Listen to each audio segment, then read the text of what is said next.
A paz do Senhor, povo de Deus, sou o pastor Marcos André, esse é o nosso canal Clube da Teologia, canal de estudos da Palavra de Deus. E vamos aqui agora mais um vídeo para a nossa Escola Bíblica Dominical, nosso vídeo de apoio, a nossa pré-aula para a lição de número 6 da revista da editora Betel, a revista de adultos da Betel. E vamos a essa aula que está muito legal, muito interessante, tá? Eu pretendo fazer aqui um vídeo não muito longo, né? Tentar um vídeo mais curto aí para você conseguir ter tempo de absorver todo o conteúdo, e quero deixar assim bastante coisa para você que é professor poder ministrar sua aula, e você que é aluno pegar um conteúdo aí bom para ir para a aula preparado, né?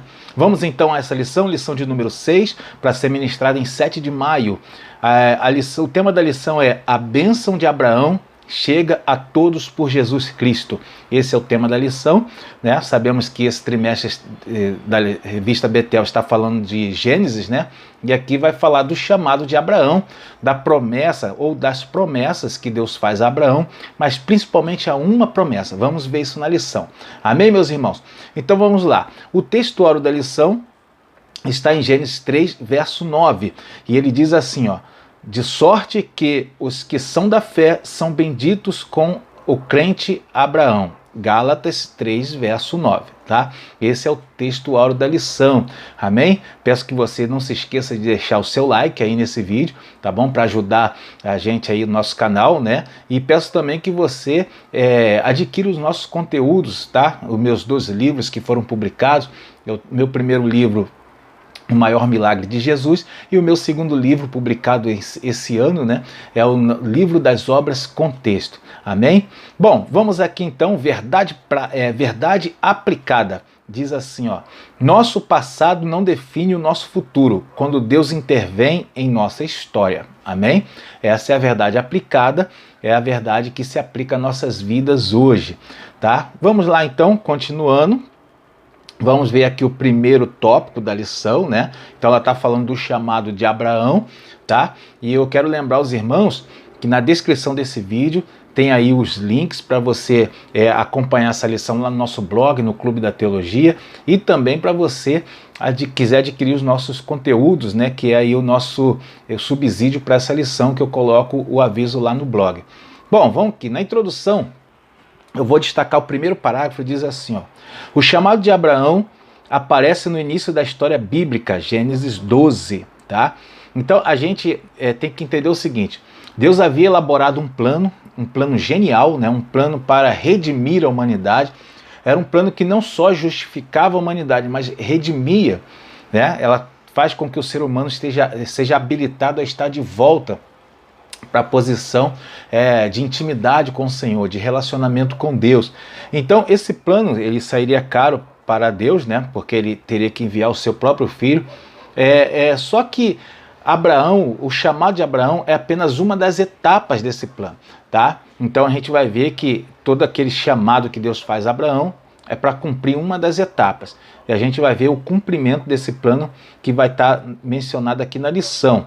Bom, no segundo parágrafo da introdução, diz assim, ó: as antigas promessas de Deus feitas a ele atravessam a história, se cumprem em Cristo e abençoam hoje todo aquele que crê. A promessa que Deus faz a Abraão, ela atravessa a história e se cumpre em Jesus Cristo, né? A gente vai ver aqui, hoje, nessa lição, a gente vai ver como isso acontece na prática. A lição aqui é para passar como que acontece essa promessa, como que ela se cumpre em Jesus Cristo. Essa lição vai nos mostrar. Vamos então aí, o primeiro tópico é o chamado de Abraão. Vamos lá, primeiro tópico, 1.1, tirado da idolatria. Então a gente vê aqui, o primeiro parágrafo diz assim, ó: qual maravilhosa é a misericórdia e a soberania de Deus.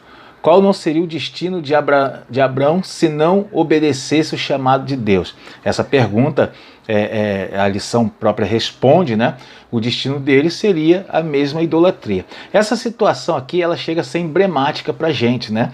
Porque Abraão, ele é chamado ali do meio da sua parentela. Isso representa todo cristão, toda pessoa que é chamado por Deus hoje. Ele é chamado do meio do mundanismo, do meio da idolatria que o cerca, né? do mundanismo que está ao redor dele. Então ele vai ser chamado de tudo para sair do meio disso, para vir para o reino de Cristo. Assim como Abraão, se ele permanecesse lá, iria seguir, estar, né, fadado àquela idolatria, assim também é todo aquele que não atende a chamada de Deus. Ele está fadado a todo o mundanismo que é hoje. Né? Hoje o mundo tem seus ídolos também, e a pessoa fica fadada a isso. Né? Essa é uma realidade. Bom, o próximo parágrafo aí diz assim, ó: Deus, porém, chama Abraão, né, sem lhe mostrar antecedentes, como repetidamente faz depois dos patriarcas, quando diz: eu sou o Deus de Abraão, de Isaac e Jacó. Ou seja, Deus chama Abraão sem falar para ele, ó, eu sou o Deus de fulano. Não há precedentes, né? Deus, ele simplesmente chama Abraão. Aqui a gente vai ver algo interessante, né? Que Abraão, ele é apresentado por Paulo como o pai na fé, né? Pai da fé. Por quê? Porque ele creu. E Paulo, ele menciona isso em Romanos 4:11. Olha que interessante, né? Olha como Paulo escreve em Romanos 4:11. Recebeu o sinal da circuncisão, selo da justiça da fé, quando estava na incircuncisão. Olha que profundidade aqui.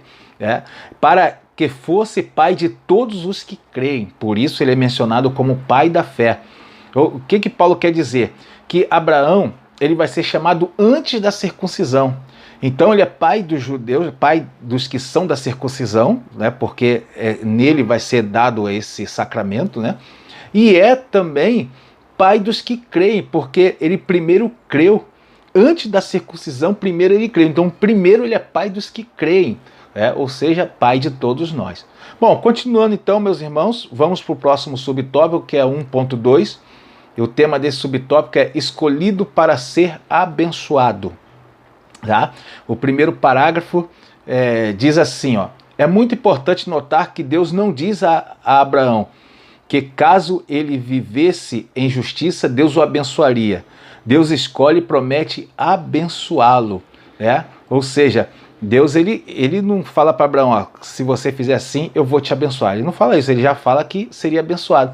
E aqui o comentarista fala que tinha mais a ver com Deus do que com Abraão. Isso é uma realidade, né? Porque Deus ele não dá uma condicionante para Abraão. O que acontece aqui, eu até coloco isso no meu subsídio, é que Deus ele já tinha olhado para o interior de Abraão, como ele fez isso várias vezes na palavra do Senhor. Então ele já tinha visto o interior de Abraão e já tinha visto que ele estava apto àquela obra.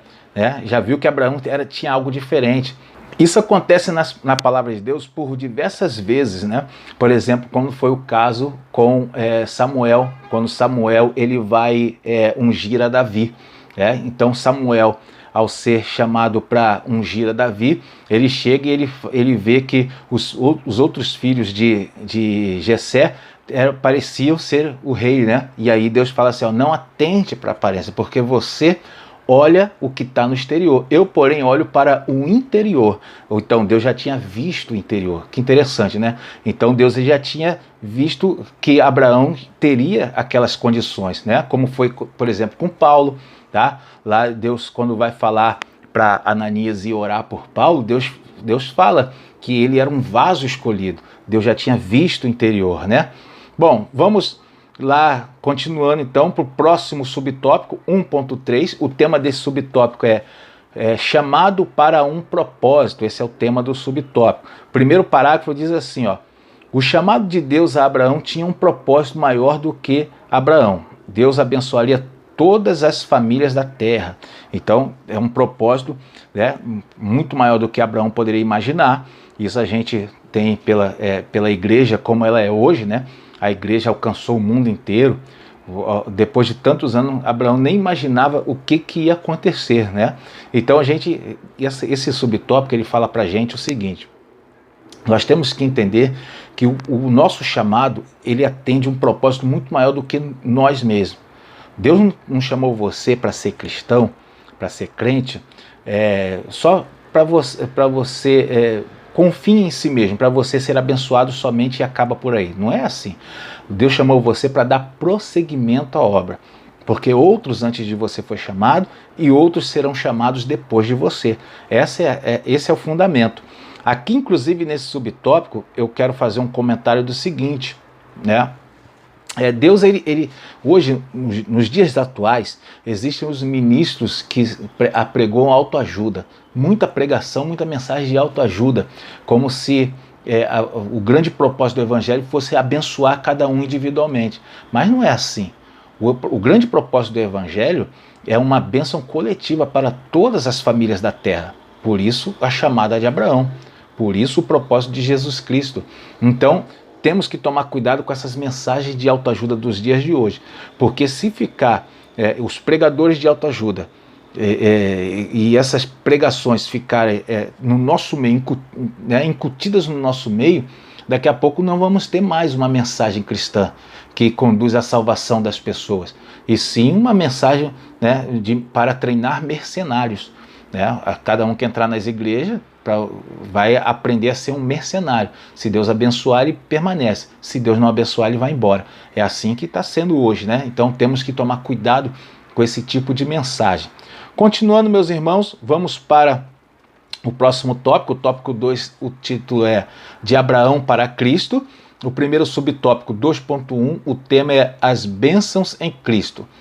Aqui, no segundo parágrafo, diz assim, ó: Paulo nos dá a interpretação precisa desta promessa em Gálatas 3,16. Ora, as promessas foram feitas a Abraão e a sua posteridade. Aqui é muito interessante, porque Paulo, ele fala, olha o que Paulo diz, ó, não diz e as posteridades, como falando de muitas, mas como de uma só. Paulo está dizendo que a promessa feita a Abraão foi feita também à posteridade, a uma pessoa dessa posteridade, né, da descendência de Abraão, que é o Senhor Jesus Cristo. Então o que Paulo está dizendo nessa passagem é que Deus fez uma promessa a Abraão e fez a mesma promessa para Jesus. Ou seja, que em Abraão seria bendita todas as famílias da terra e em Cristo será bendita também todas as famílias da terra. Tá? Devemos lembrar o seguinte, o chamado de Abraão é para cumprir uma etapa do plano da salvação. O chamado de Jesus Cristo é para o cumprimento do plano da salvação. Amém? Aonde a gente vê isso? Eu sempre gosto de mencionar o texto de Mateus 5,17, onde Jesus fala, ó, não vim abrogar, né, se referindo à lei, mas cumprir. Jesus fala assim, ó, eu não vim abrogar a lei e os profetas, mas vim cumprir. O que Jesus está falando não é que ele veio cumprir rituais da lei. Ele não está dizendo que eu vim para ser circuncidado, para guardar o sábado. Ele não está falando isso. O que Jesus está falando é que ele veio para ser o cumprimento da lei. Ou seja, todas as promessas feitas desde Abraão, né, passando por Moisés ali, os patriarcas, Moisés e tudo mais, e os profetas, todas aquelas promessas se cumprem em Jesus Cristo. É isso que ele quer dizer. Né? Bom, vamos lá, no 2.2, o tema desse subtópico é Cristo, aqui ó, Cristo para as nações, é o tema do subtópico 2.2, e o primeiro parágrafo diz assim, ó, precisamos também perceber algo que os descendentes naturais de Abraão não entenderam, que as bênçãos de Deus que nascem no patriarca culminam em Cristo, não estavam restritas apenas a Israel. Que interessante, né? O que os descendentes naturais são os israelitas, são os judeus. O que eles não entenderam? Que as bênçãos que são feitas para Abraão, elas não são somente para eles. Então, o que acontecia? Os judeus eles eram muito orgulhosos quanto a isso. Eles achavam que eles eram especiais. E de fato eles eram especiais, mas não no sentido de serem melhor que os outros, tá? De serem especiais. E quem passava muito isso no rosto deles era Jesus. Olha o que Jesus falava, e isso perturbava muito eles. Mateus 3,9. Olha o que Jesus disse, ó. E não presumais de vós mesmos, dizendo, temos por pai a Abraão, porque eu vos digo que mesmo destas pedras Deus pode suscitar filhos a Abraão. Olha o que Jesus fala para eles. Isso deixava eles nervosos. Por quê? porque eles achavam que eles eram, né, eles achavam que eles eram especiais, melhores que as demais nações. Mas aí Jesus fala que até das pedras Deus podia suscitar filhos para Abraão. Então, para eles não se acharem os tais, porque eles não eram, tá? Bom, continuando então, no subtópico 2.3, o tema desse subtópico é uma mesa abundante. Estamos falando dos judeus, vamos ver mais algo sobre isso daqui, ó. No primeiro parágrafo diz assim, ó: no Novo Testamento nos fala a história de uma mulher cananeia que implora a Cristo que venha acudir sua filha que está sofrendo com uma possessão demoníaca. Então, aquela mulher, ela começa a perturbar Jesus, né, e os discípulos que estavam com ele, para que ele fosse lá expulsar o demônio da filha dela. E aí os discípulos ficam, assim, falando para o mestre ir lá e tirar logo, porque ela já estava incomodando, ir lá fazer logo o que ela estava pedindo. Nota que os discípulos não estavam preocupados com o sofrimento dela e da filha. Eles estavam preocupados que ela, né, fosse logo resolvido o problema dela, porque estava incomodando. Isso mostra o tipo de pensamento que era comum dos judeus, né? Ela era cananeia, então eles entendiam que era um povo amaldiçoado, tá? E aí Jesus, ela vai destacar, quando Jesus vai usar as palavras para ela assim, vai falar assim: não convém tirar o pão dos filhos e dar aos cachorrinhos. Parece uma palavra ofensiva, né? Mas na verdade essa palavra é para destacar a humildade dela. Jesus lança essa palavra para destacar a humildade daquela mulher. E a resposta daquela mulher, que o subtópico 2.3 aqui está falando o tema é uma mesa abundante, né? A resposta daquela mulher é uma resposta de reconhecimento. Pega essa palavra, é bom até você que é professor, pergunte isso aí para os alunos, né? Por que aquela resposta agradou tanto a Jesus? Porque ela fala assim, né, para Jesus: até os cachorrinhos podem comer das migalhas que caem da mesa dos filhos. E aí, por que essa resposta agrada tanto a Jesus? Vale uma pergunta, né? E aí, a resposta que melhor se aproxima dessa pergunta é o seguinte: porque aquilo que ela está falando era uma resposta de reconhecimento, né? Ela estava reconhecendo que a bênção do Senhor sobre a nação era muito farta, era uma bênção abundante. E aí, se todo mundo pensasse isso hoje, muita gente não ia viver reclamando, tá? Porque, por exemplo, eu estou com saúde, então estou muito abençoado. Meus filhos estão comigo, eu estou muito abençoado. Então, eu tenho uma igreja, eu tenho uma casa. Então, a gente tem que viver agradecido diante de Deus, tá? Continuando, então, vamos para o subtópico 3, para o tópico 3. E o tema do tópico é a resposta de Abraão, a fé. No 3.1, o título é: o que justificou Abraão é o que nos justifica hoje, ou seja, a fé, né? Aqui eu vou ler o primeiro parágrafo, diz assim, ó: a preocupação de Abraão é que a sua idade avançada e até o momento Deus não lhe havia dado um filho, como sua esposa Sara era estéril. Abraão deduz que a única forma dele ter um herdeiro seria por meio de um servo. Isso de fato é verdade, né? A única forma que Abraão de ter um herdeiro, se ele e Sara continuassem sem filhos, todos os bens dele passaria para o seu servo, porque ele deixou toda a parentela, então ele estava só com seus servos ali e a sua esposa. Então os bens passariam para o servo, o único herdeiro dele seria aquele servo. É provável que ele também tenha pensado que a promessa passaria também para esse servo. Mas na verdade, né, inclusive o texto até fala, ele menciona o Damasceno Eliezer, que era o mordomo, então a herança ia passar para ele. Mas aí, né, Deus, ele mostra que ele tem uma promessa e que ele faria um milagre. Não seria para nenhum servo, seria para o herdeiro dele mesmo. E aqui, Abraão, o texto fala que Abraão creu, né?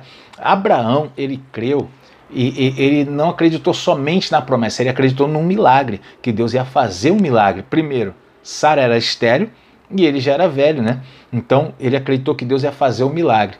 Agora, isso aqui fala pra gente hoje. Hoje, nós precisamos resgatar a fé de Abraão. Por quê? O evangelho hoje, existe muito crente, a igreja enfrenta muito esse problema hoje, do ceticismo. Muita gente não acredita mais no poder de Deus. Muita gente não acredita mais na operação dos milagres, das maravilhas, na manifestação dos dons. Isso está acontecendo hoje. Então a gente precisa resgatar essa fé de Abraão para a nossa vida, né? Amém? Senão a gente não vai ter, não vamos ter a mesma justificação de Abraão, o pai da fé. Bom, no 3.2, o subtópico 3.2, ele diz assim, ó, uma mulher de fé ao lado. Então ele vai mostrar aqui Sara, esse subtópico ele mostra que Sara, ela é uma mulher, ela é destacada como uma mulher de fé. Então, apesar dela ter errado no caso de Agar, da serva dela, né? Mas na verdade não foi ela que errou. Os dois erraram, ela e Abraão. Mas por que só se fala em Abraão e se esquece de Sara? Não, ela também foi a mulher de fé, uma companheira de fé, né? E esse subtópico aqui, o comentarista foi muito feliz nisso daqui. Esse subtópico ele destaca isso, a postura dessa mulher. Tá? Então convém que a gente se lembre desse fato, porque tem algo interessante aqui nessa lição. Bom, em 1 Pedro 3, verso 6, o apóstolo Pedro ele destaca Sara como uma mulher que, embora fosse submissa a Abraão, mas é uma mulher honrada, né? Ela serve como exemplo. É 1 Pedro 3, verso 6. Mas aqui eu quero falar sobre algo interessante.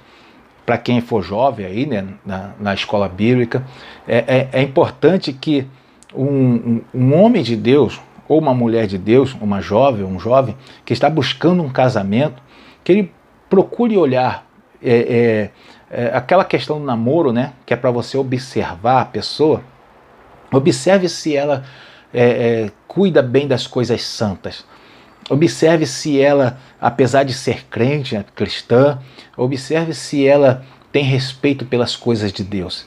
Porque se ela não tiver, se essa pessoa não tiver, seja você uma jovem, e se o teu namorado não tiver respeito pelas coisas de Deus, eu aconselho a sair fora desse namoro. Não está casado, não, sai fora disso, em nome de Jesus. Abandona esse namoro aí. Por quê? Quando for casado, sem não respeitar as coisas de Deus, também não vai te respeitar, né? Pode ser que Deus faça um milagre, mas no geral o que a gente vê é a pessoa que está na igreja e o outro que não respeita as coisas de Deus, juntou, acontece o jugo desigual, acaba o outro tirando a pessoa da casa do Senhor, da presença de Deus. Bom, vamos lá então, no subtópico 3.3, o tema do subtópico é abençoados com Abraão. E eu vou destacar o segundo parágrafo, que diz assim, ó, Bíblia de Estudo Defesa da Fé, CPAD, página 27, sobre Gênesis 12:3, assim, ó, é uma promessa geral e continuada, Atos 3:25 e Gálatas 3:8, indicam que todas as famílias da terra são abençoadas na disponibilidade da salvação por Jesus Cristo, e Gálatas 6:16 se refere à igreja como o Israel de Deus, por cujo intermédio, aqui ó, pega esse ponto agora, por cujo intermédio, por consequência, essa bênção é expandida. Porque o comentarista usa essa expressão aqui, né, que está lá na Bíblia de Estudo Defesa da Fé, fala que a igreja, por meio da igreja, essa bênção é expandida, ou seja, a bênção para todas as famílias é expandida pela igreja. Ou seja, porque a promessa para abençoar todas as famílias passa pela disponibilidade da igreja em levar essa mensagem adiante. Ou seja, é nossa incumbência, é nossa função levar essa mensagem. Não adianta eu ter uma excelente mensagem de salvação e não passar ela adiante, e não levar essa mensagem para o mundo. Essa é a nossa função. Por isso, a lição aqui está fazendo esse adendo aqui no final já da lição, para que cada homem de Deus, mulher de Deus, assuma a sua postura, a sua posição. Amém? Você, professor, passa isso para a classe, porque cada um precisa estar ligado, focado nisso daqui. Amém? Deus abençoe a sua vida, faça a conclusão dessa lição. Eu até deixo no meu subsídio uma recomendação. Ao fazer a conclusão, anuncie já a próxima lição, o tema da próxima lição, e algo interessante que você encontrar naquela lição do próximo domingo, para poder despertar o interesse dos alunos, né? Para eles virem para a aula dominical no próximo domingo. né? Nós temos o problema de uma evasão da escola dominical muito grande. Amém, meus irmãos? Deus abençoe. Não se esqueça do seu like, né? Deixa um comentário para a gente aí nesse vídeo. Vamos estar aí, eu respondo a todos os comentários. Se você deixar um joinha, eu vou deixar um joinha para você. Se você falar algo profundo, eu vou falar algo profundo para você, tá bom? Vamos aí seguindo nessa luta. Deus abençoe a sua aula e a sua família.